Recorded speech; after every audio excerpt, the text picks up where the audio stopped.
Welcome to my বুমটুন crazy channel. আবারও চলে এলাম এক নতুন গল্প নিয়ে।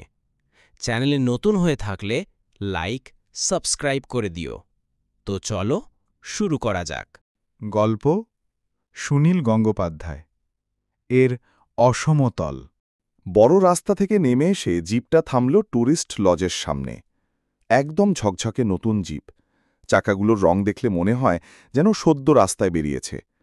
আওয়াজটাও সুন্দর। আজ সকাল থেকে আর কোনো গাড়ি আসেনি।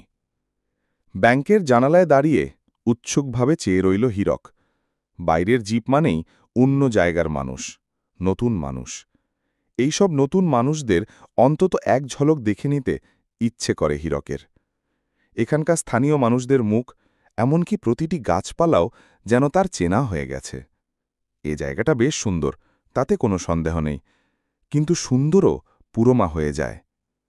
জিপ থেকে নামল দুজন পুরুষ ও দুটি তরুণী।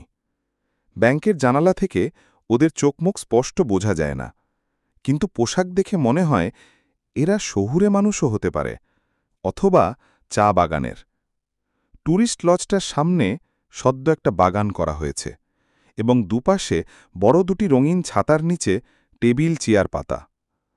পুরুষদের একজন চলে গেল ভেতরে, অন্যরা একটা ছাতার তলায় এসে বসল।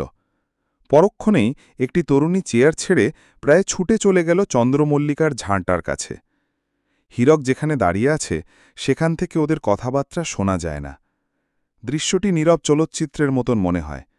ওরা হাত নাড়ে, হাসে, একজন আরেকজনের দিকে ঝুঁকে আসে। একজন বেয়ারা ওদের টেবিলের সামনে এসে থুতনি চুলকয়। একটা সিগারেট শেষ করতে করতে হীরক এই দৃশ্যটা দেখল। এরা হয়তো ট্যুরিস্ট লজে রাত কাটাবার জন্যে আসেনি, দুপুরের লাঞ্চ খেয়ে চলে যাবে। মেয়েরা কেউ ভেতরে গেল না, বাগানেই বসে রইল। 3 বোতল বিয়ার এলো টেবিলে। তারপর এলো ট্যুরিস্ট লজের ম্যানেজার তাপস। সে একজন পুরুষের হাত ধরে ঝাঁকাল।